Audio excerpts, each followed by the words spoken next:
What's up, everyone? This is Raphael Garcia here with Schwan for episode 224 of the MMA Ratings podcast. And we have a lot to talk about tonight. A big UFC card to preview, a lot of news in Bellator, some boxing news as well, too.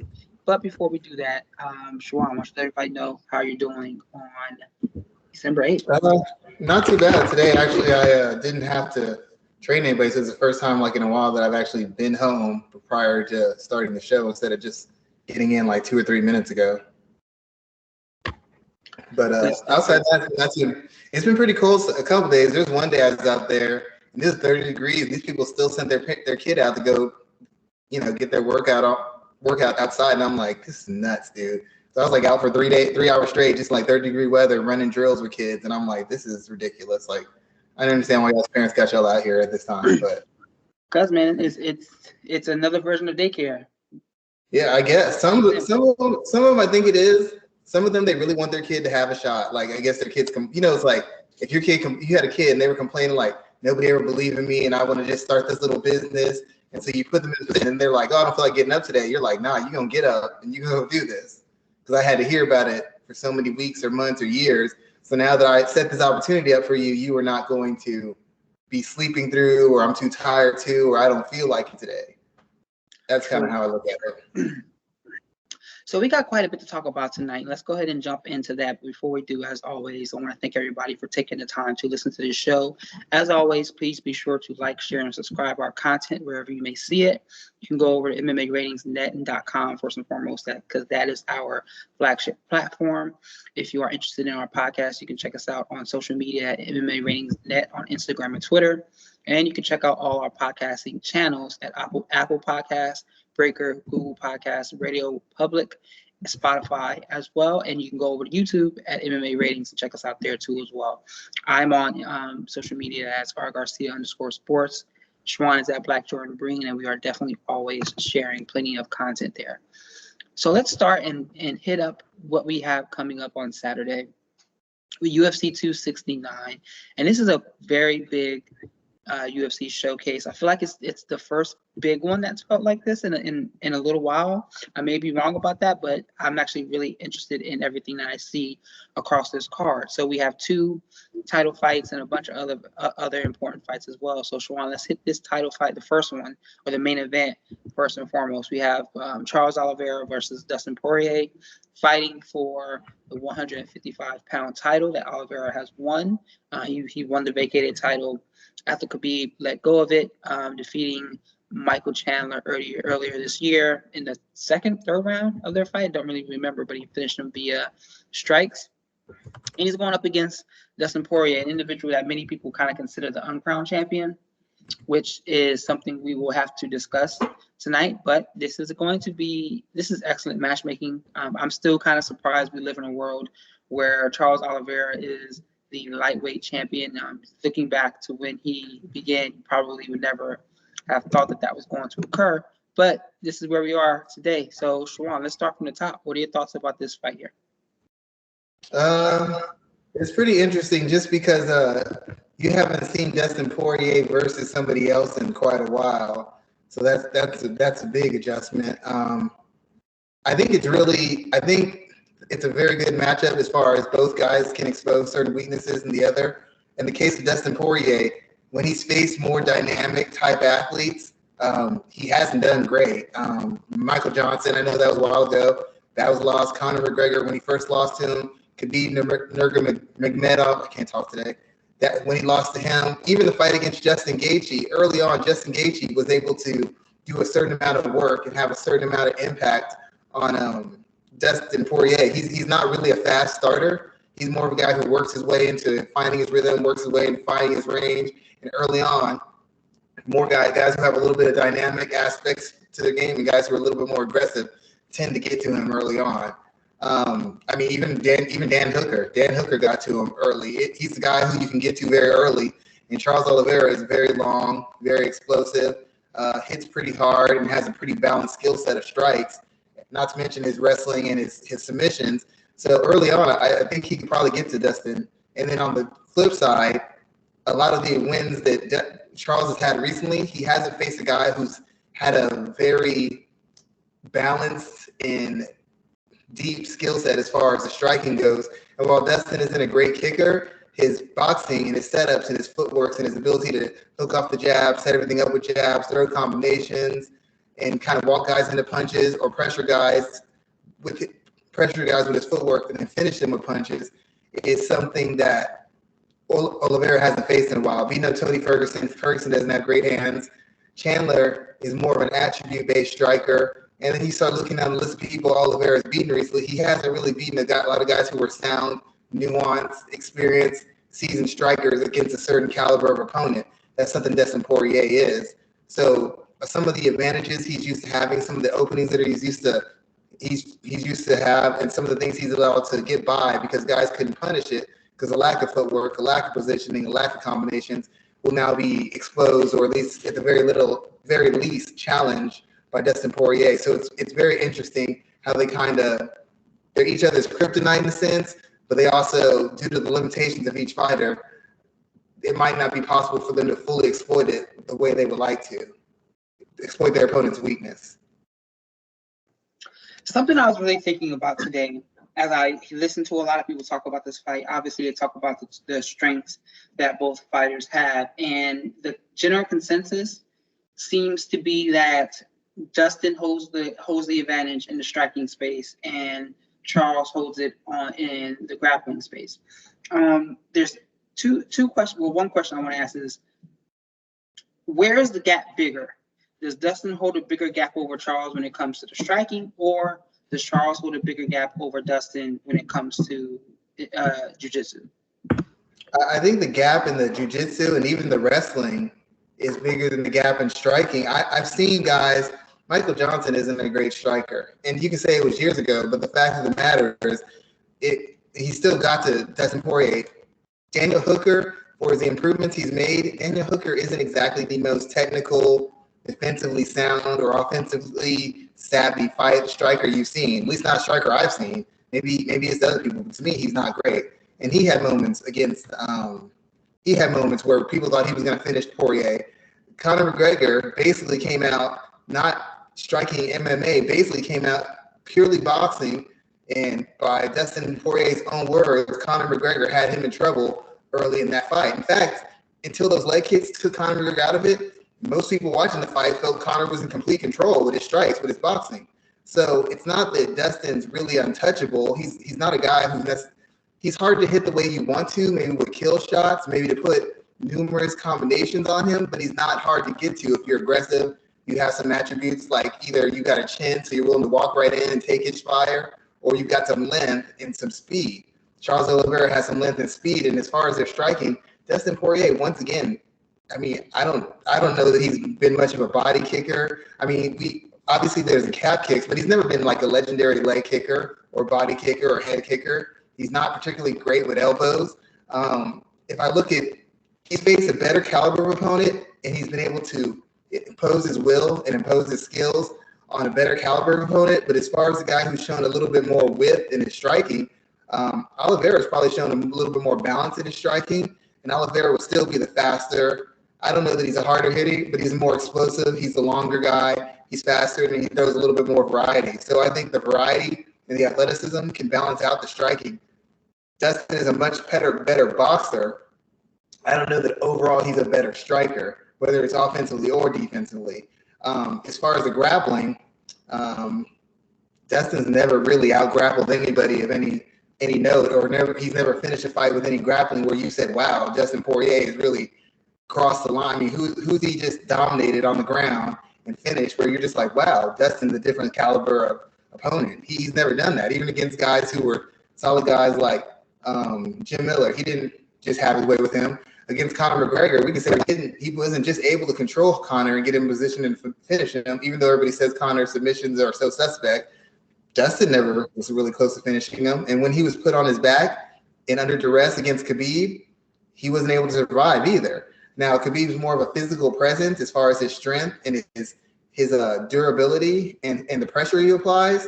But as far as the versatility and creativity of the grappling, I'd say Oliveira has that over Khabib. He just doesn't have the physicality necessary. So based on what they've shown, Dustin's never shown the offensive, defensive, or counter skills Charles Oliveira. I can't really say his wrestling is particularly standout either, because against the best guys, he's never been much of a dominant wrestler at all. He's gotten takedowns, he's controlled people, but when has he really just out-wrestled somebody and gotten to a position where he could finish them dynamically like that? He didn't do it against Dan Hooker, and Dan Hooker's not a spectacular type person. Against Khabib, he couldn't do anything offensively, he couldn't do anything defensively.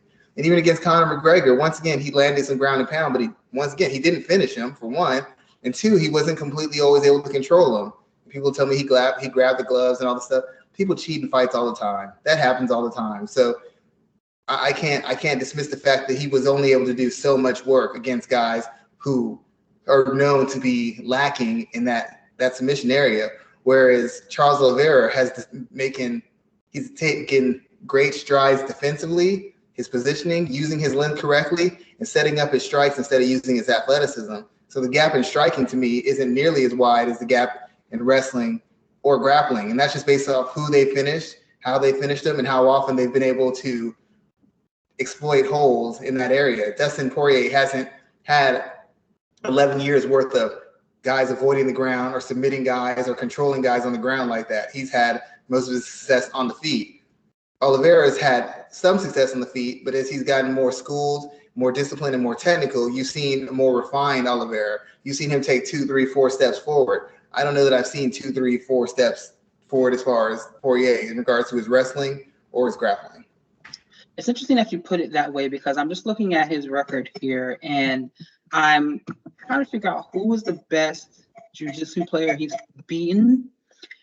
Maybe wrestler, the combination of the two, and maybe you say Jonathan Brookings back in 2012, maybe a Pablo Garza back in 2011, Diego Brandao. I mean, he finished all three of those guys. He submitted 2 and knocked out Brandao. But outside of that, as he moved up, he hasn't faced anybody who is known to, hey, I'm going to take you down and I'm going to dominate you, except for Khabib, who did just that. So that is an interesting. He hasn't imposed his will on people either. I mean, how many submissions has he had over even top-ranked guys, whether they're jiu-jitsu guys or not? On these win streaks, I mean, Anthony Pettis is the last submission, and that was back in 2017.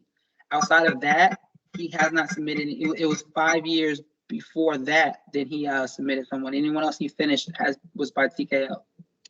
Yeah. I mean, I'm not saying he doesn't have a certain aspect of it, but as far as like Oliveira could be solid defensively, offensively, or on the counter or on the feet. Same thing with the wrestling and the grappling. As far as I know, Dustin defensively or maybe countering takedowns, maybe as far as wrestling and grappling goes. I don't know that he's great off his back. I don't know that he's great even when he's on top as far as actually finishing people. And that thread of finishing, whether it's from the top or from the bottom, allows you to navigate some ground and pound, allows you to get control in certain positions, might allow you to get some extra strikes in because the guy doesn't want to put out an arm to defend and get armbarred or get choked or something. So I just feel like Dustin he's shown 1 or 2 real ways of winning striking battles. He's won most of his fights in one certain way.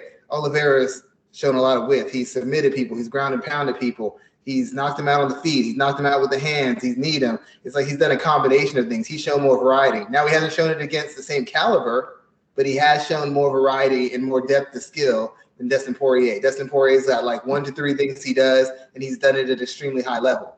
But it's still only 1 to 3 things. So what's interesting is that I'm looking at Oliveira's rundown now, his resume, and he's defeated mostly grapplers, especially during this run now. Michael Chandler, Tony Ferguson, Kevin Lee, Nick Lentz, David Tamer, Jim Miller, Christos Gianos, Clay Guida during this current run could all be considered mostly grappling first fighters. Jared Gordon is probably the best striker out of that group, or like the most known striking first fighter out of that group, and he finished him as well too. So it's an interesting dynamic because when you look at the guys who he's fought that are striking first, Paul Felder, Ricardo Lamas, Anthony Pettis, Max Holloway, he's been beaten by all of them. So I think Swanson as well, Donald Cerrone. Well, he lost to Jim Miller via knee bar, but if you look at that, it's an interesting play on how these two guys have been booked leading up to this fight. Yeah, it was my concern for Oliveira when he fought. I thought he was favored over Chandler. But once again, Oliveira had been beating guys where he could show striking growth because those guys aren't natural strikers. They're guys that get by volume or aggression, or they're guys who are just now learning the finer points of striking. So he's 2-3 steps ahead of them. But he was beating guys who weren't really top tier fighters on his way to the belt. Once again, Dustin Poirier, I still believe Conor McGregor, even if he's declined, is still like a top 7-ish, top 10-ish type lightweight. You see, he fought Khabib. Khabib was the number one guy. He beat Justin Gaethje. Justin Gaethje's been pretty much top 5 since he's been in there. You know, he's been beating guys who are higher ranked and more accomplished. When he beat Daniel Hooker was a top 5, top 7-ish guy. So he's been beating guys in the upper echelon of the weight class, whereas Charles Oliveira has gotten by through more of a quantity of wins instead of high quality of wins. So it's like, once again, as I said earlier, the striking isn't as wide between them, but some of the openings and opportunities Oliveira's been used to just won't be there because he's not facing a high-level grappler who's learned how to strike. He's facing a guy who's one of the more seasoned, deliberate, and technical, at least boxers in mixed martial arts. So there's a lot of those combinations he throws that he just lands and he can slip off punches and roll and get his jab going. It won't be as easy against Dustin Poirier, even with the physical advantages he has of length and reach and the physical advantages he has in athleticism. He's going to be facing a guy who just won't be as available and a guy who won't be as easily dissuaded eating 1 or 2 big shots. So let's cut right to the chase when it comes to this fight here. Who do you see winning and how? And it's really hard for me because I haven't seen Dustin against anybody except for Conor, and Conor is as good as he has been, has become kind of plateaued technically. There's certain things you don't have to worry about Conor. You worry about the left hand, you worry about the front kick, spin kicks, you worry about the pressure, but you don't have to worry about wrestling. You don't worry about takedowns. You don't have to really worry about submissions. Like there's been a whole side of mixed martial arts he hasn't even had to consider for about a year's time frame. Even fighting Daniel Hooker's not going to out wrestle you and submit you. He hasn't really had to deal with any threats outside of that. And I'm not saying he hasn't trained for it, he's not prepared for it. But if I have to go by who's seen to grow the most as a fighter and shown the most depth and width of skill, I probably would favor Oliveira. I still don't think he's as durable as he's made out to be. What I do think is he's gotten a little bit better with his defense. And I think the range of strikes he has and the fact that even though I don't think Poirier is afraid to go to ground with him, Poirier is not going to be serving himself up for any takedowns due to how dynamic Oliveira is and how technical he is. I think Oliveira just has enough weapons and enough approaches where he can overwhelm Poirier. Can Poirier still walk him down, break him down to the body, land counters, maybe even wrestle him to a bit, clinch him up, beat him up? Yeah, he can still do that. But I have to expect that's how most people have been attacking Oliveira the majority of his career, because they have felt he can't take punishment, he can't come back from punishment. With the defensive awareness he has on the ground now and on the feet, I feel like even if Poirier rocks him, I think Poirier's got to be careful because you don't want to fall him to the ground. You could easily get submitted there. So you'll give him a couple times to get back to his feet. And on the feet, he's not nearly as much of a defensive liability as he used to be. In fact, he's pretty solid defensively, and he's got enough counters, whether it's elbows, knees, punches, or kicks, where I feel he could exploit Dustin. I feel the longer the fight goes, the more favors Dustin. Dustin's more proven over 5 rounds, but Dustin still has been a slow starter. And if for some reason he comes out fast, I'm not sure if he can maintain that pace as far as maintaining it and still being defensively accountable and offensively responsible. So I'm probably going to say Oliveira. I still think his chin's an issue. I think in a tough, grinding fight, his cardio is an issue. But if he's truly the threat he seems to be in all ranges, it's going to be very hard for Dustin to truly, truly press him and truly, truly grind on him, because every time you do that, that opens up an opportunity for him to get a takedown, grab a limb, and try to drag you down. And he doesn't need much. The margin for error with the guy with that kind of length and athleticism is very little. But I'm going to say that it's going to be Oliveira. I think he's just on a roll right now. I think he's got a very good awareness of his skill set, and I haven't seen enough from Dustin recently that tells me he's going to win this fight. Like I said, it goes later. We have another conversation, but right now I'll say that Oliveira's got it all now. Yeah, man, I keep going back and forth about this because I'm concerned right now if Dustin Poirier hurts Oliveira early in the fight. I think he has the fight IQ to get the finish there. I don't think he'll make the same type of mistakes that Chandler made, which allowed Oliveira to get his wits to him and get back up and get out of the round and be able to finish him the next time out. I think Dustin has the ability to be smart in those positions. We've seen it before from him. And it's weird, man. Even still with this current run that Oliveira's been on, I still wonder about the man we've seen break in the past. We've seen multiple instances where he was doing well in a fight and he breaks for some reason, or he gets put under pressure and he doesn't execute. We've seen that much less now, and we've seen situations where he's been able to overcome that. But sometimes I just wonder, against a fighter of Dustin's ability and Dustin's stature, which version of Charles Oliveira will we get on Saturday? Yeah, I think you're right. I mean, durability, I still got questions. Cardio, I still have questions.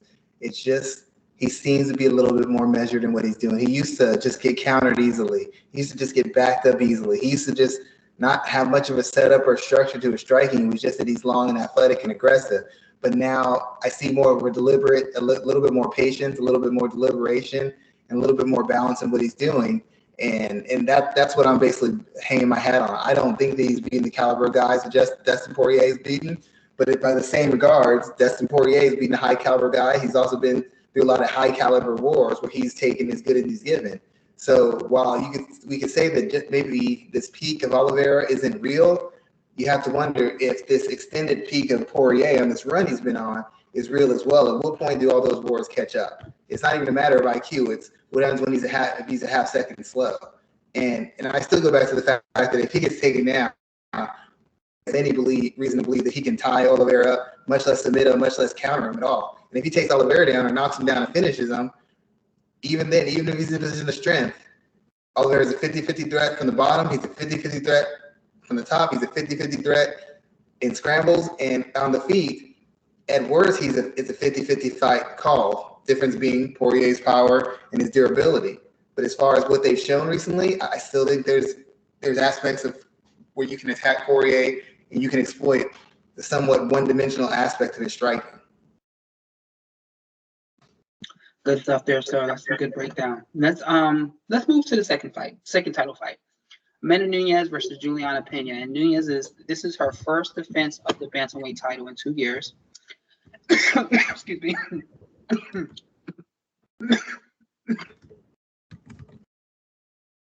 Sorry about that.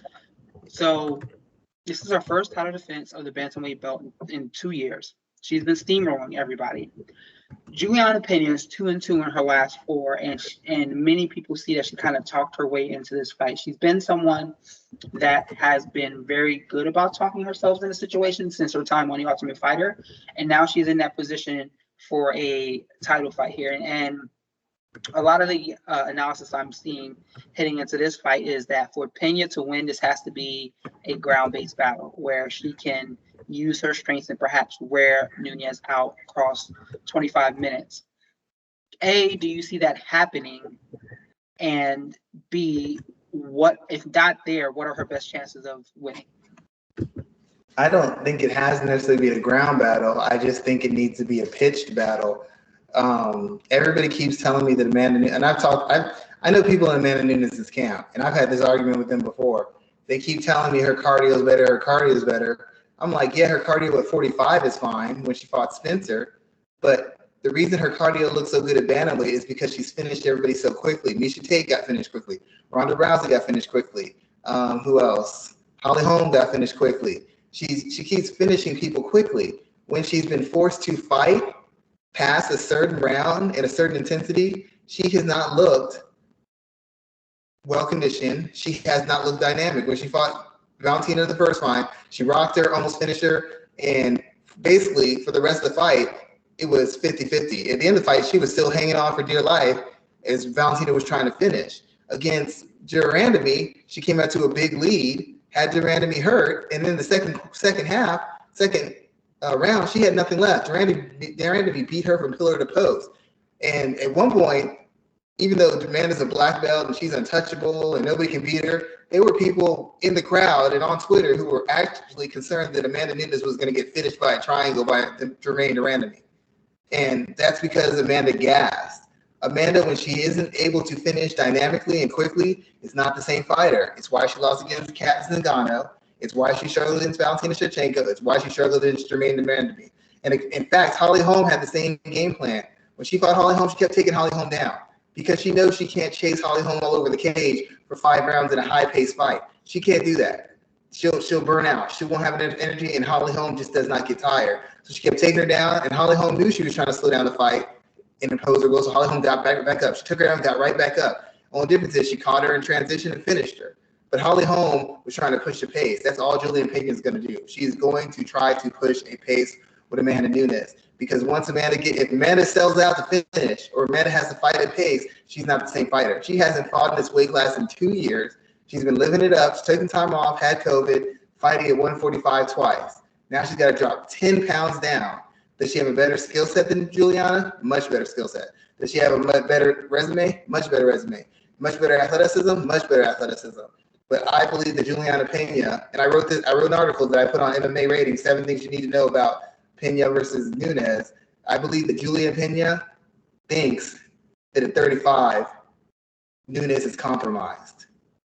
And she believes maybe she does have a better skill set than me, but the fact of the matter is I can't be embarrassed any more than I have been being submitted by Valentina and Durandamy. So I have all the freedom to push a pace. And Juliana Pena is going to fight you in every rank. There's no safety zone against Juliana Pena.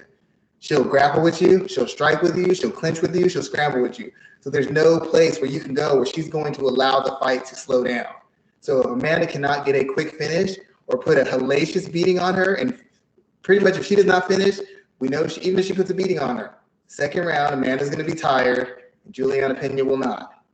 And when Amanda gets tired, that power goes away, that accuracy goes away, that footwork goes away, those takedowns go away, the submission skills, all that goes away. We saw it when Jermaine Durandamy was able to hold her down on the ground and beat the hell out of her. Jermaine Durandamy, who's never been able to hold position on anybody. Jermaine Durandamy, who's never met a takedown she could defend, was defending takedowns, punishing Nunez, getting on top of Nunez, punishing Nunez, getting her in submissions. It was ridiculous. And it was all because Amanda was tired. So if Amanda does not finish this fight in the first round, she's got a problem. If she does not finish this fight in the first round, she's got a problem because Pena is not going to give her a chance to rest, and Pena is not going to back off. That's the bad news and the good news, because the good news is Pena's not going to back off. Pena's not going to give her a chance to rest. So Pena's going to give you every chance to land a KO shot, every chance to find a submission. But if you don't find that submission and you don't find that KO shot, Juliana Pena is going to wear you out. If this fight goes past a round and a half, this might end up looking like Kat Zingano versus Amanda Nunes all over again. Interesting because I think that would be 2 upsets if both of your predictions come in, because I do believe that Nunez and Poirier are the favorites heading into this fight. If Nunez was to lose on Saturday, let me kind of rephrase that. Win or lose, do you think this is the last time we see her in the cage? Because I feel like every time she steps into the cage, we're getting nearer and nearer to her calling it, win, lose, or draw. So win or lose, do you think she hangs it up after Saturday? I think she's got to be close because, once again, there's no money fights out there. As much as Amanda Nunes has complained about the opportunities the UFC's got her, they don't push me, yada, yada, yada. They don't make these articles. They don't make these meetings. First of all, you know my position. That's your management's job. Stop asking your promoter to do – they can promote you as a fighter. Your management's supposed to get you opportunities. The promoter got her the biggest fights in women's MMA in a row. Miesha Tate, Ronda Rousey, Cyborg, Holly Holm. The 4 biggest names in women's MMA, you got them all one after the other, after the other, after the other, and you have the nerve to blame the promoter for why you're not a big star? You're nuts. You were on a pay-per-view that sold over 1 million copies, over 1 million pay-per-views, and you still didn't break. That is not the UFC's fault. You fought the 4 most popular fighters in the history of women's mixed martial arts, and you're still not popular, I'm sorry. It's just not meant for you. You got every chance. Sorry, you're not convincing me of that. But there's no more paydays. She's not going to get Cyborg again. That's a huge payday. Ronda Rousey's gone. That's a huge payday. Miesha Tate is out of the running for the meanwhile. That's a huge payday. Holly Holm, as far as she's not a huge payday, but she's bigger than the other paydays she gets defending her featherweight title or fighting anybody else at bantamweight. There are no more paydays. All the paydays now are going to be generated by Amanda Nunes, his celebrity, and Amanda Nunes' ability to draw, which is slim to none. So I could see her deciding, you know what, this isn't worth it, especially if it's a tough fight. If she loses the fight, I'm not sure if she goes out on loss. She might. But if she wins the fight and it's a real tough fight, I could see her being like, you know what, let me just leave while the getting's good. Because they don't have a featherweight. They don't have featherweights in the featherweight division. She's asking them to bring him in. I don't think the UFC is going to do it. And at bantamweight, if she meets Juliana Pena, who else is there for her to fight? Holly Holm again? Ethan Ladd? Kevin Vera?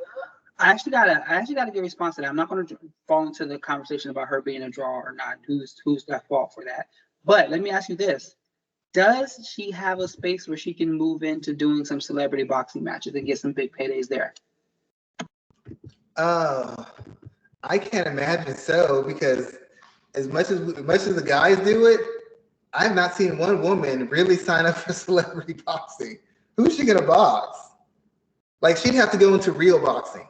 She could make money fighting Clarissa Shields. She could go into women's boxing, train for about 6 months to a year, and given the level of athlete she is, and women's boxing is pretty shaky, there's really only like 15 really good boxers, and they're all in multiple divisions. She could probably win a title. She could probably get in a position to get a big money fight. But celebrity boxing, who's going to step in and fight her? Who's the celebrity who's going to fight her? Gail Godot? I mean, well, not the celebrity fight. I'm talking more like the Jake Paul and Tyron Woodley type of space. Are there any, but outside of Clarissa Shields? There aren't any other names for it. Yeah, they would make it worth her while. That's a problem. I guess she could box Holly Holm if Holly Holm agreed to it. I guess she could box Clarissa Shields. Maybe that's 2 people. Maybe she could box Cyborg in a rematch. Maybe that, I guess. But outside of that, who else? Kayla Harrison's not boxing her. There's no need for her to do that. Is she anywhere near around the same size as the Serrano sisters, or are they too small? Oh, no. They're way smaller than that. No. That's not happening. That's not happening. She has a hard time making 35. She ain't fighting the Serrano sisters. Okay, so let me ask you this then. The final question before we move on to the next, for the rest of the card here. We'll take that back. They may be willing to fight her. I just don't know what it does for Amanda Nunes. Because if she gets challenged or pushed, even if they lose, it's still a huge payday. And if she loses, a lot of that cachet that's being unstoppable and all stuff, that goes away. So I don't think she would do it. It'd have to be a certain paycheck. Well, I guess Jake Paul has enough money. You know what? That's fair enough. That's a viable option. That could happen. I don't think it ever does, but it could happen.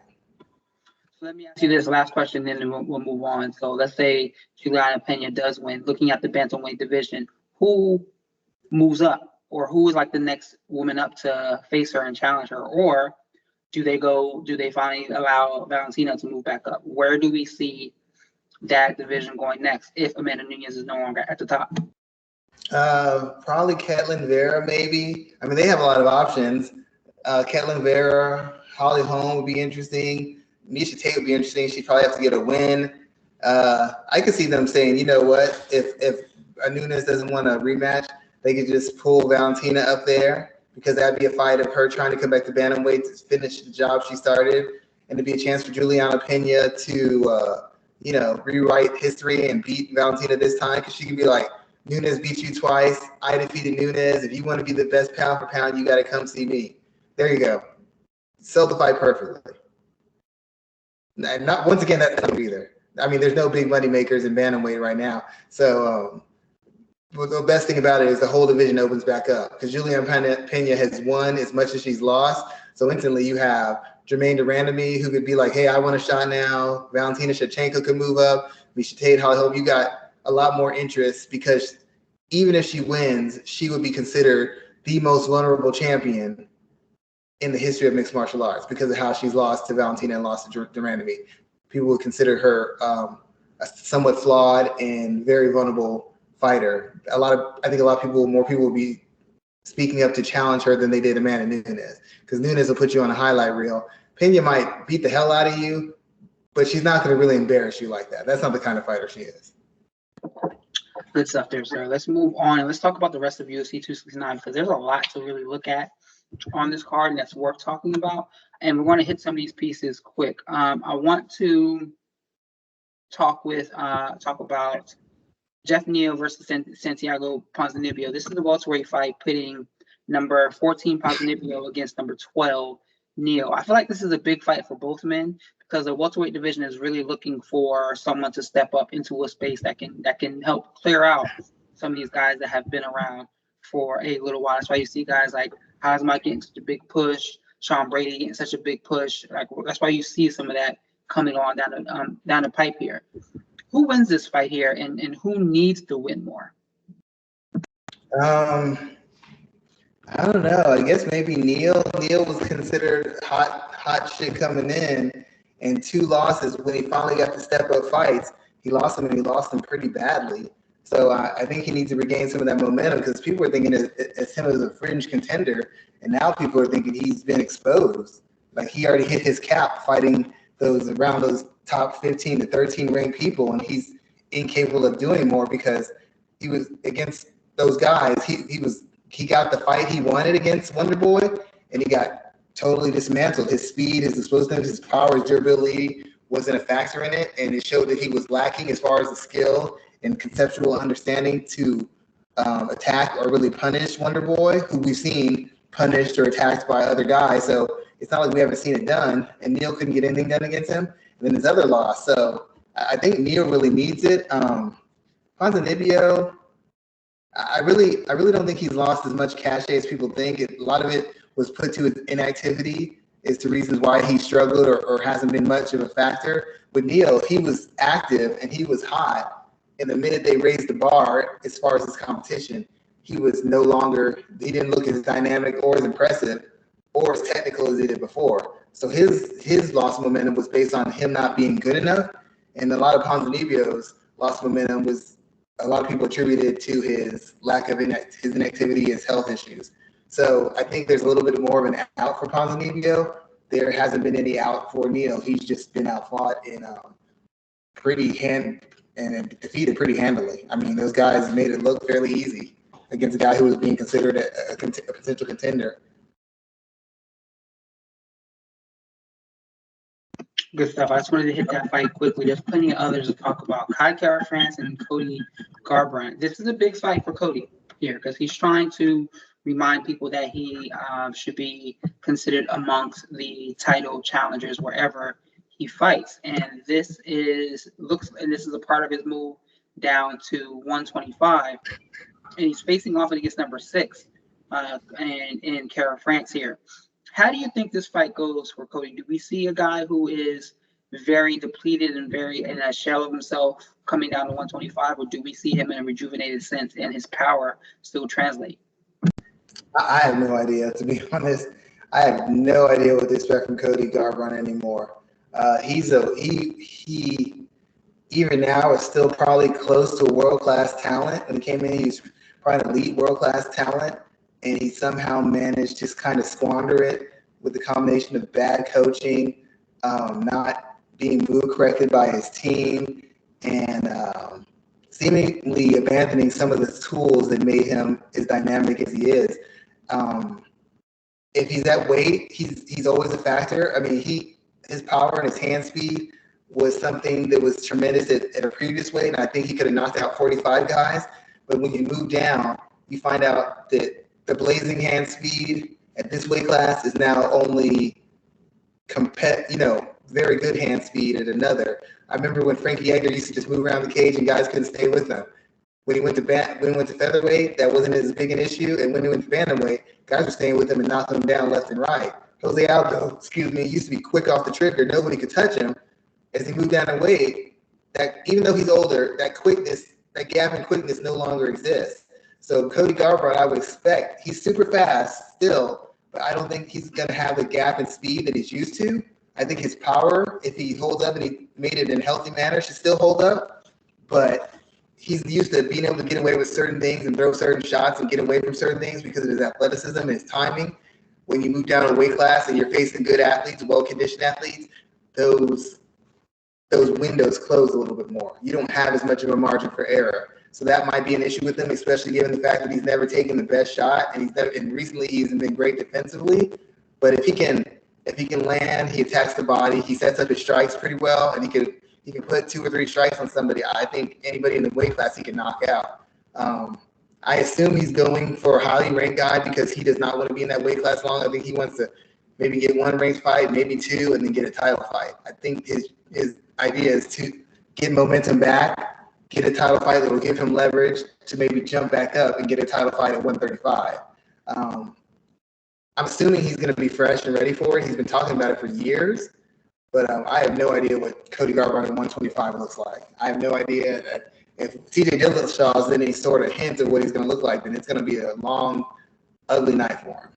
But I expect him to look good at least. I expect him to look good because, like I said, he's been talking about this for 2 years, and he has to know he's 1 or 2 losses from being basically a non-factor in any division anymore. This is a desperate move by him, and I hope he fights in a very patient and deliberate manner, but with some desperate energy because he needs to win. Regardless of against the number 6 guy, he can't afford a loss, much less a knockout loss at this stage in his career.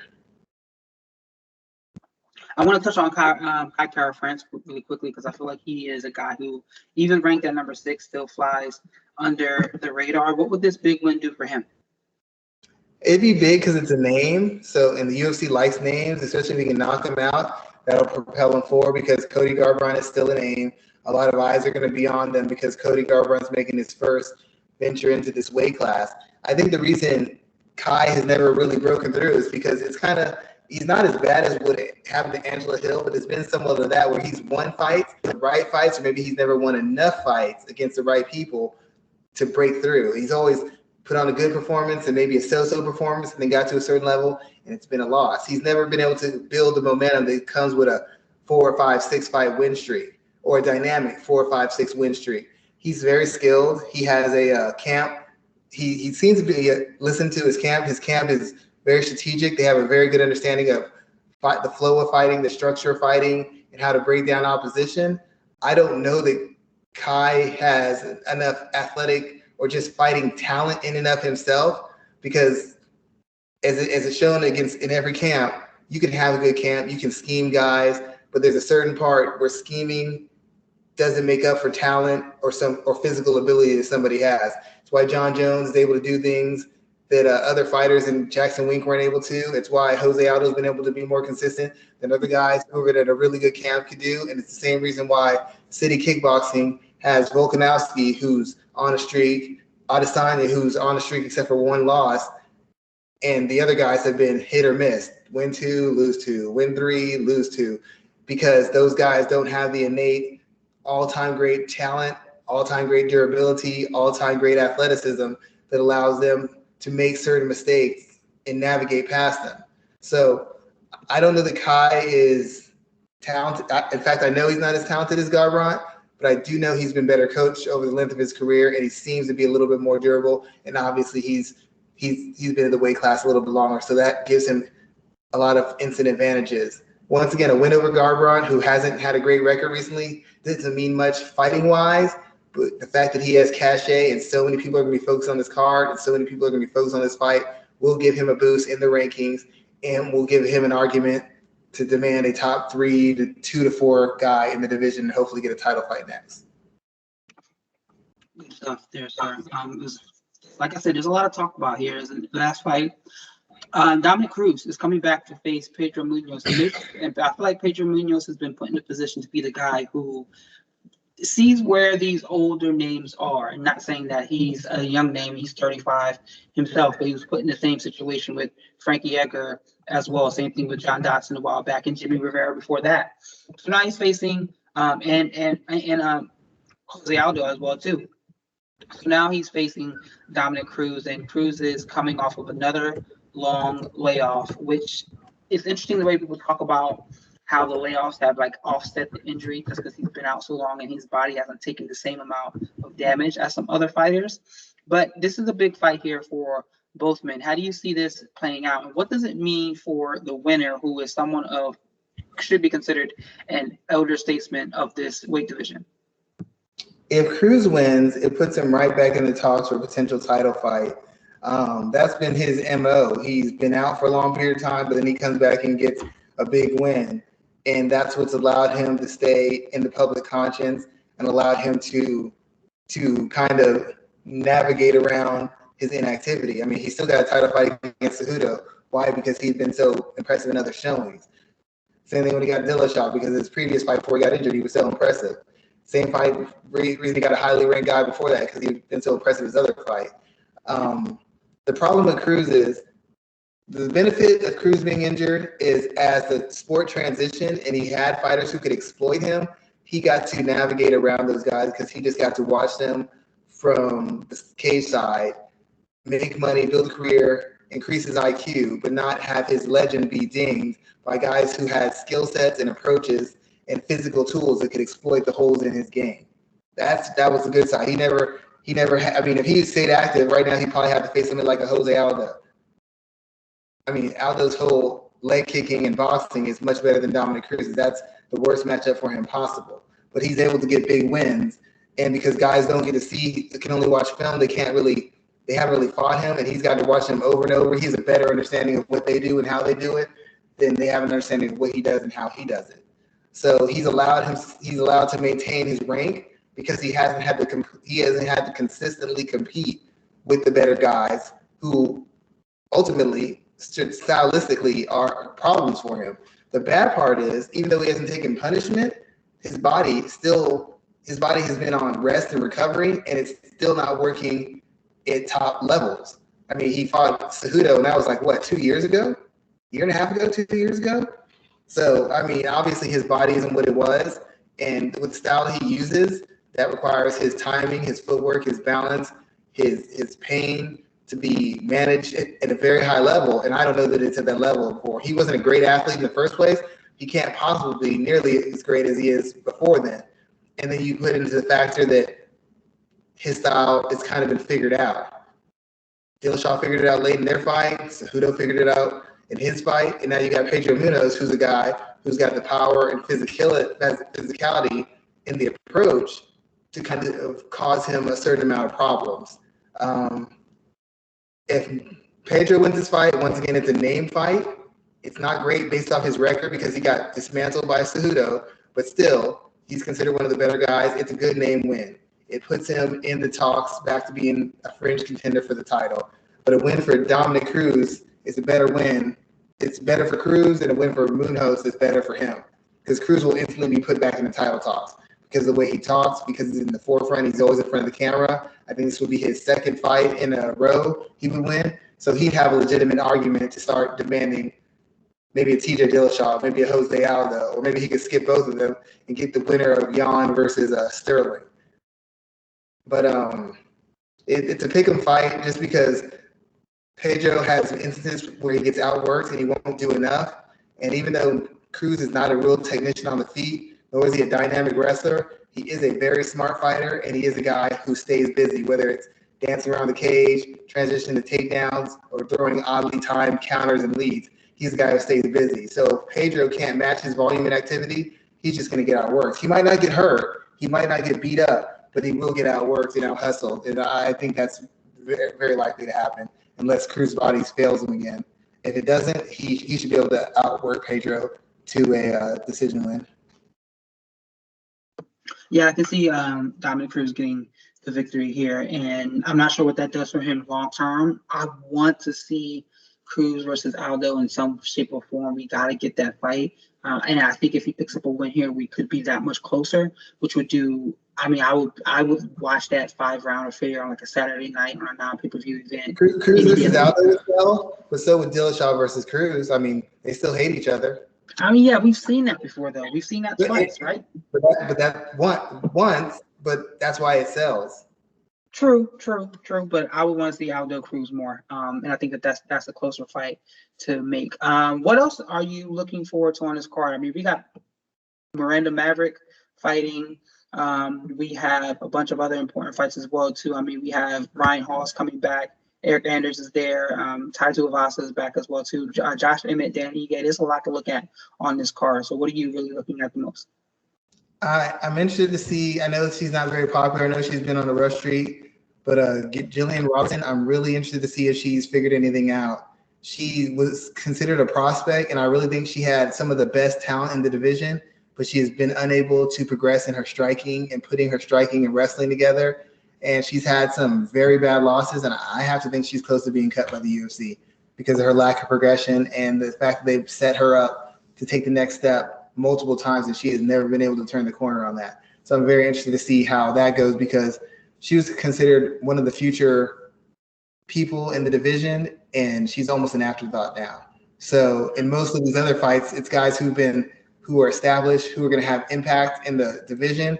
We have somebody who was thought to be close to running the division as far as their potential, and who started off that way, and now is, maybe a fight or two from being cut from the UFC.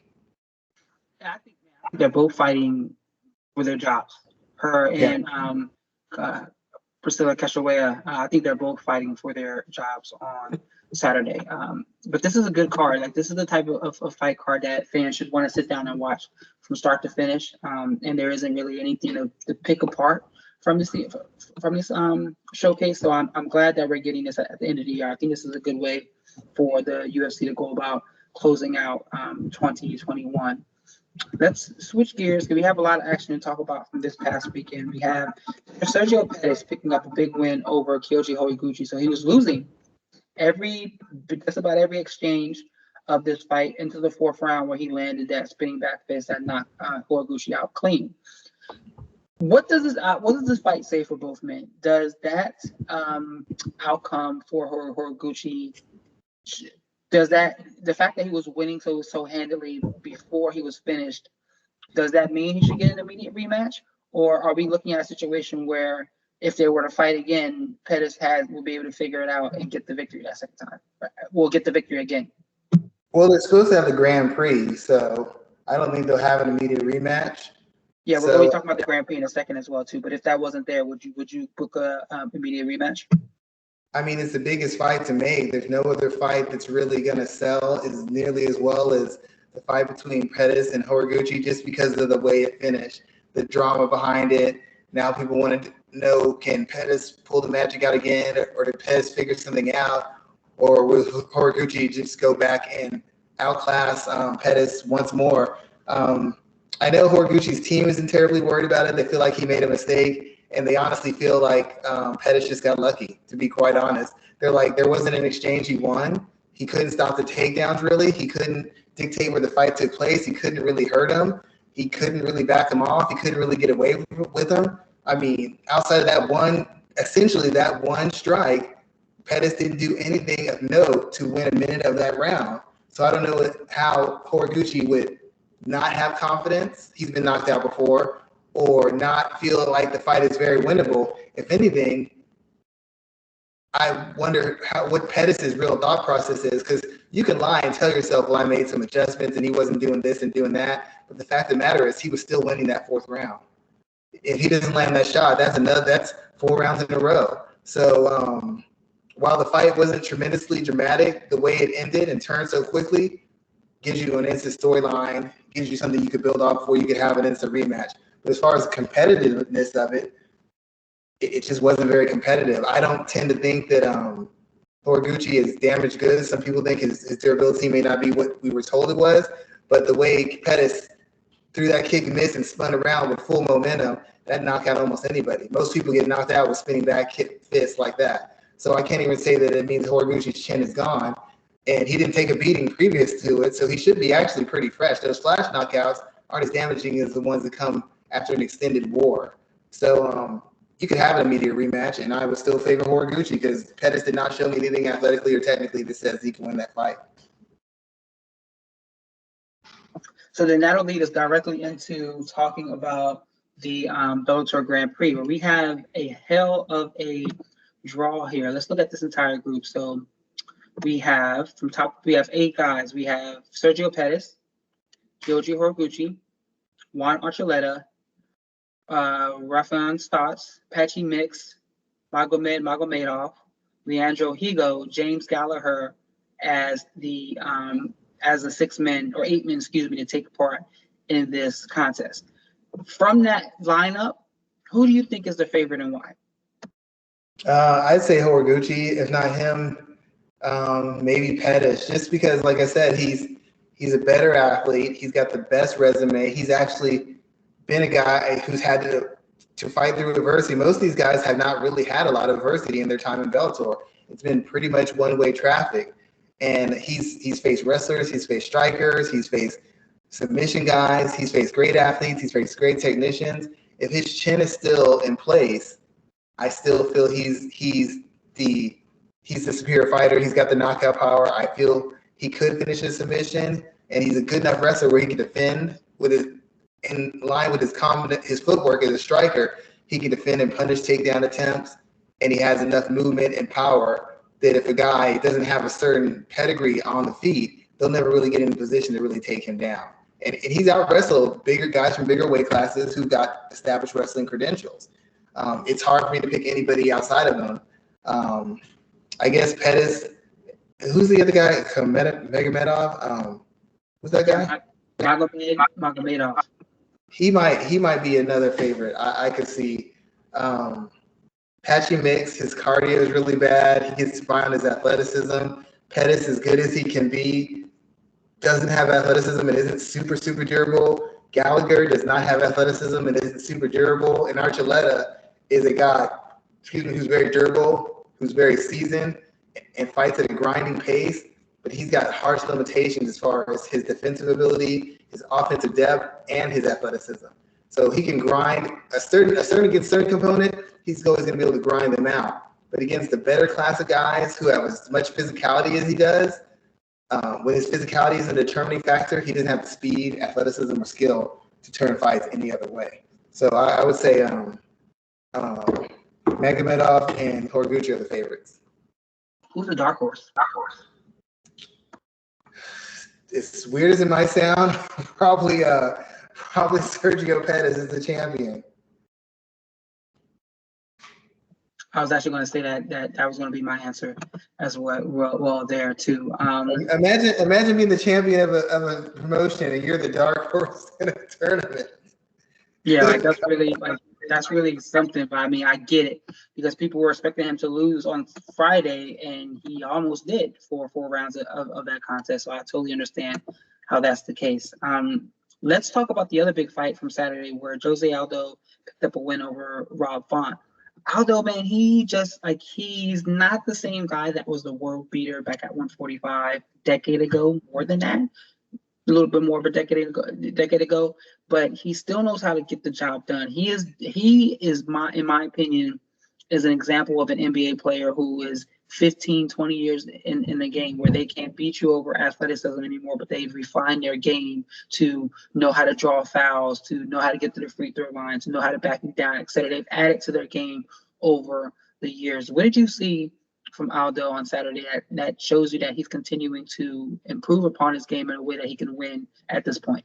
I wouldn't even say that. He's like Michael Jordan in the fact that Michael Jordan's fundamentals of his game, early in his career, he had the footwork, the post-ups, the mid-range jumpers, the quick decisions on how he attacks. Michael Jordan he was a young man who played kind of an oldish style of game. So when he aged, the big thing that failed Michael Jordan wasn't his skill set. It was his durability and it was his cardio. Because at a certain age, you just can't compete at the same pace as other guys. You can't do it night after night after night. Michael Jordan could give you maybe 20, have a big 40 or 50 point game, and then it's going to be 12, 13, 15, 17 until he can work his way back up to 20. It's the same thing with Aldo. Aldo's game has always been minimalist in counters and strikes, using setups, positioning, angles, and defense to allow him to control the pace of fights.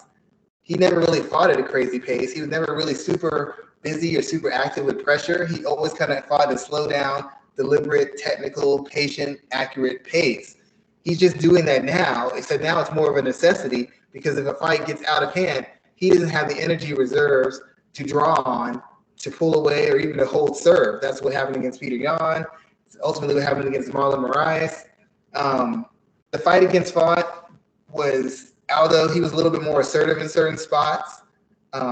He used to let guys get off a little bit more defensively. He'd slide around because he knew he could maintain that pace. I feel like even now there's a pace he can't even maintain that pace like that anymore. So he's got to put a little bit more heat on the shots. He's got to be a little bit more forward to scare guys off or to make them hesitant to open up on him. Font fought a good fight. He has a good skill set. He was able to pressure in spots. He was able to bring his cardio and activity to bear against Aldo. But like I said earlier, when he gets to a certain caliber of athlete and when he faces a certain caliber fighter who he doesn't have a tremendous advantage over technically, he's not the same guy. He looks good, but he's not able to build the momentum, establish it, and build on the momentum like he does. Against Cody Garbrandt, he built it, kept going. Against other guys, he overwhelmed them. He wasn't able to overwhelm Jose, and he wasn't able to continuously pressure him or continuously build the momentum. When he started building it, Jose would pop, slip away, tie him up, disrupt the momentum, and then he'd have to build back up to it. And while he's building back up to it, Jose's just chopping away, picking away, scoring points. He was never able to build enough momentum where he could really take over the fight or where he could really put Jose under duress. And that's just something that comes with being basically at an elite level of fighting your entirety of your career and having a style that's based on efficiency, accuracy, and defensive awareness. Font's very good defensively, but he'll take chances that will expose him and allow him to get out-positioned and tied up, taken down, or countered. Jose Aldo is not about being out-positioned. He's not about serving himself up. He's not about taking unnecessary damage. He's willing to take damage. He's willing to get into pitched battles, but only under certain circumstances and only when certain things have been established as far as his counters, his leads, his defensive spacing, and his defensive awareness. Do you think that Aldo is still a title threat at this point? I don't know if he's a threat to win the title because if the same situation that happened to Font happened to Aldo. He faced Yan, and Yan, people forget, Yan uses his physicality and his volume a lot, but Yan is a very technical, very cerebral, very structured striker. He just leans on that. He leans on that durability to allow him to navigate spots and allow him to pressure people, allow him to put volume on people to exploit their lack of class.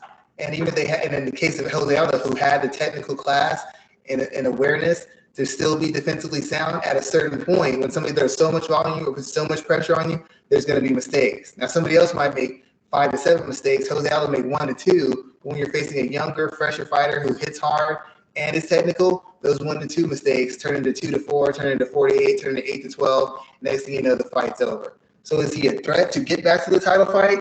Yes. I don't know that he has enough against a seasoned, technical, durable, busy fighter to win the title. If it was Aljamain Sterling, Jose Aldo would kick the hell out of Aljamain Sterling. If it was Corey Sandhagen, Jose Aldo would beat Corey Sandhagen. If it was TJ Dillashaw, Aldo would beat the fuck out of Dillashaw because I don't know that Dillashaw would be able to hold up when he's not able to get control or land those shots because the guy's standing right in front of him. But against Peter Yan has the ability to stay in range,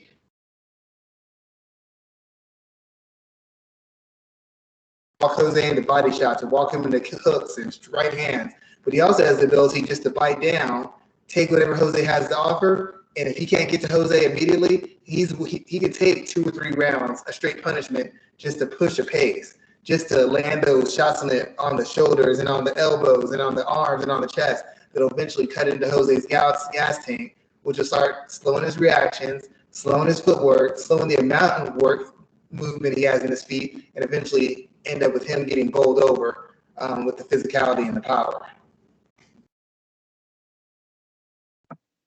So I think that Aldo looked exceptional on Saturday night, and I liked what I saw from Rob Font as well too. But as I mentioned earlier on the show, I would love to see him face someone like a Dominic Cruz or next. Excuse me. I think that the bantamweight picture has some other work that needs to be worked out at the top of the card, especially with the fact that Pion has already beaten Aldo, and he still has that situation with Sterling to work through.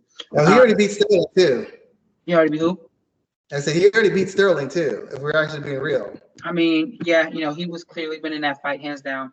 We've been going for an hour, so I want us to get on to boxing for a bit here and talk about Gervonta Davis's win on Sunday. What did that do for his career, and where does he go next? Well, I'll try to make this short. The best thing about this recent month has been the lightweight division. It has been very active. You had Kambosos Lopez. This week you have Lomachenko, Kami. Last week we had Devin Haney, Jojo Diaz, Gervonta Davis, Isaac Cruz. I feel, like I said before, I felt bad for Haney because even though Haney beat the best opponent out of everybody as far as accomplishments, youth, freshness, and win streaks, he beat the best guy. He once again showed that he isn't super physical and he's not as sturdy as you would like a guy who talks the way he talks and has the ambitions he has. I think that it might be a result of him being at 135. Maybe at 140, it's a little bit different. The one thing I will say is he is not a power puncher. And the fact that he doesn't have this power against a better caliber of opponent who has comparable athleticism and can walk through some of those shots, some of the dominance he's shown against Linares and Jojo Diaz will not be there. The fight that Isaac Cruz would put against Gervonta Davis, Jojo Diaz could have put against Haney, but for some reason he decided he was just going to pressure, not set his stuffs up, not cut off at angles, not cut off Haney's pivots. He just made himself a target and let Haney use that strength, hand speed, and length advantage over him. He didn't do anything to make him really adjust on a consistent basis. And as a result, Haney was able to outpoint him in a fairly competitive and exciting fight, but ultimately a competitively one-sided fight. Against Tank Davis, Isaac Cruz established himself as a potential top 10, top 7 type lightweight. The thing about Davis is people keep telling me about his power. I don't think his power is what people say it is. What it is he's very, very, very fast. He hits you with shots you don't see coming. He freezes you one shot because you don't see it coming to catch you off guard, and then he cleans you up with another.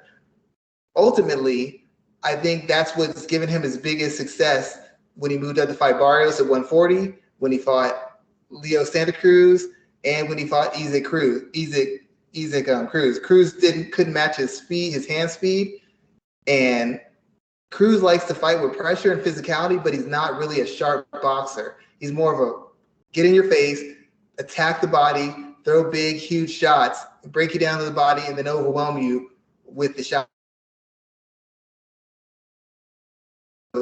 Was he showed that he can box if he needs to. He hurt his hand in the 6th round, 5th round, and he resorted to boxing. He was slipping, he was sliding, he was walking Cruz into shots, he was turning them, had him stumbling into ropes, caught him off balance, able to roll with shots with his shoulder, roll with them even when they hit clean. So a lot of the work that Isaac Cruz did that made it look like he was doing a lot of damage, it wasn't as legitimate as most people seem to think it was. It looked a lot better than it was. That's not to say that Cruz didn't put some damage onto him because he was on the body from the beginning of the fight to the end of the fight. And it did bother Davis because Davis got a little hesitant in which shots he chose to look for as far as the counters and as far as the pace he fought at. You can say his hand hurt, but he wasn't moving as much and he wasn't as slick because those body shots kept him in positions and allowed Cruz to get to his head a couple times. You try to slide away, Cruz would dig to the body, come over the top. Sometimes he would duck under it and try to slip and come back under, but Cruz being so low to the ground, he couldn't really counter effectively always, and then Cruz would be able to get right back to the body, put him where he wanted to. The headshots is ultimately what Davis was able to slip and roll with that got him into the positions where he got back to the center ring and he was able to use his jab, use his lead hook, use his straight shots down the pipe to kind of exploit Cruz's lack of high-level defense. He has defense, but it's not high level. But the one thing I want people to think about, and I said this on Twitter, when you're an elite fighter, the sign of an elite fighter is you make high-level fighters, you make regular fighters look terrible, you make elite fighters look regular. Terrence Crawford made Porter look as close to average as anybody's ever done. Roy Jones used to make world champions look like 2nd, 3rd, 4th tier fighters. Same thing with Lomachenko did the same thing to Walters. He did it to other fighters. Same thing Inoue has done in his weight class. Same thing Canelo's done. What the guys keep saying Canelo keeps picking fights. He's making world champions look like bums. That's how you know he's great. Gervonta Davis has never done that. When he fought Jose Pedraza, yeah, he won, but Pedraza still looked at the caliber that we thought he was. When he fought Leo Santa Cruz, he knocked him out. But he didn't make Leo Santa Cruz look like he shouldn't have been in the ring with him. When he fought Mario Barrios, an unproven guy at the world-class elite level, he made Mario Barrios look like an elite-type fighter. And when he fought Isaac Cruz looked like a top 5 through 7 lightweight. So everybody that Davis fights ends up making their reputation where they're better than we thought they were against him. And when you're a truly elite fighter, you make guys like him look like they shouldn't have even been on the card. And it's a bad trend that he's never able to separate himself enough to where you can say, like, these guys can't touch him. Every fight you see new wrinkles from him. You see a little bit more poise, depth, balance in his skill set, and balance in his approaches and diversity. But at the same instance, you see guys who aren't known as killers or elite fighters putting him into tough spots, going extensive rounds with him, and exploiting certain holes in his game, which their resume and their caliber of talent does not say they should be able to do. So even though Isaac Cruz's name has been made, I feel there's been a little bit of smudging put on Tank Davis's, because he showed the boxing, he showed the athleticism, he clearly won, but he didn't show there was a separation between him and everybody else. If anything, he showed that these guys who we thought of as nothing, I didn't think that, but other people did, are a lot closer to him than should be comfortable with a fighter at his caliber. Floyd Mayweather made Manny Pacquiao look normal. He made Shane Mosley look normal. He made Cody look like less than a Hall of Famer. Gervonta Davis is taking guys who aren't really elite and making them look elite against him. That's a problem as far as when you're trying to sell me that you're really the best and guys, you're really untouchable. If you're so untouchable, Mario Barrios should have been got the hell out of there in less than 8-10 rounds. If you're so untouchable, Isaac Cruz should have been embarrassed in there, not competitive. And yeah, you knocked out Leo Santa Cruz, but before that fight was 50-50. That wasn't a bad fight from Leo Santa Cruz. He just got caught. So Davis is still the moneymaker. He's still the cash cow. He's still got Mayweather behind him. He's got the casual fans behind him. He's got the money behind him. And he's had another exciting, impressive fight. But if you look at it between the lines of the subtext, it's hard to really say that he's the best of the best because he has not fought the best. He's been fighting second tier guys. Let's just be nice. Second tier guys or undersized guys. And even in doing so, he hasn't looked truly dominant as a fighter. He hasn't looked like a Terrence Crawford or a prime Floyd Mayweather or a prime Saul Canelo or a prime Roy Jones Jr. or even a prime Tyson Fury. He's looked like a very good lightweight. He has not looked like the very best lightweight. I appreciate that analysis. There were some good stuff there, and it was a big win for Gervonta Davis. Is he a draw? Do people really stop to watch him compete? He's the biggest draw. I mean, as far as in boxing, I mean, Canelo is far and away the biggest draw.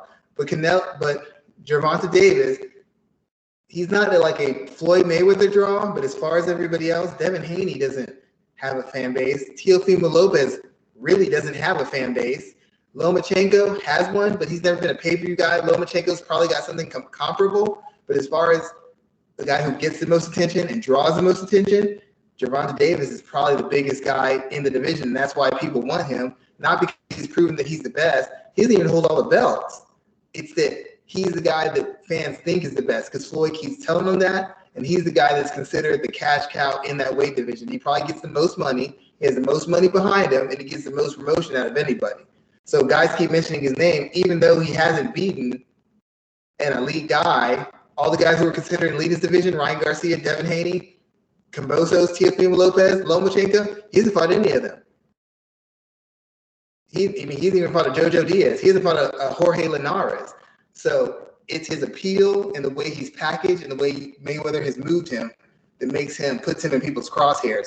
Not the accomplishments and not the belts, because his real actual accomplishments and the real belts he holds don't really hold any weight in comparison to some of the other guys on the list. His biggest thing is he's the A side, and he is the A side. He's the most popular. He's put on the biggest events. He's had the most exciting and dramatic fights, and that's what allows him to have leverage. Not because he's far and away a better fighter. I'm not saying he is or he isn't, but that's not why Floyd Mayweather was box office and he was far and away the best. Canelo, box office and far and away the best. De La Hoya, box office and far and away the best. Gervonta Davis is box office. I have not seen proof that he is far and away the best right now. Good stuff there. So did you freeze? Are you there? No, I'm here. Okay, good. So let's go ahead and close out the show. We've been running a little bit long tonight, so let's close out the show and let everybody There's a lot, man. There's a lot to cover. I mean, it's a lot to cover this weekend and from last weekend as well, too. What are you working on and where can people find your stuff? I, of course, have the article about 7 things you need to know about Pena and Nunes. I re-released my articles on Twitter, Captain America, breaking down Captain America's fight style and Daredevil, and I did a poll. Who's the best boxer in the UFC? We keep asking that question. I want to know who's the best boxer in the MCU. So you can look on my Twitter feed, vote. Is it Captain America? Is it the Man Without Fear, Daredevil? Who's got the best hands in the MCU? So I saw that piece going around on Twitter this week, so you definitely had a lot of attention there. I am always covering as much professional wrestling as possible, so that's where you'll find all of my content there, and also my MMA content over at Fansided. So we'll be back next week. It'll be next week will be our last show for the year. We'll be back start in January. Because then it's Christmas, then I'm out of the country. So thank you everybody. The country, man. Going to Mexico for New Year's, man. That's the plan, at least, unless if something pops up with COVID. But I'll be lucky to get out of the neighborhood. Nah, dog. I'm out of the country. My goal is now to be somewhere warm for New Year's every year. Kicking it off this year with Mexico. So let's see how that goes. One of these days I'm gonna get there. One of these days I'll get there. Hey man, we'll have to do it up together. Take Mike with us. But yes, everybody, we're gonna go ahead and close anywhere to get rid of these kids. I ain't gonna tell nobody. Just be gone. I don't know where you're gonna put them, but you just can't bring them. That's all I care about.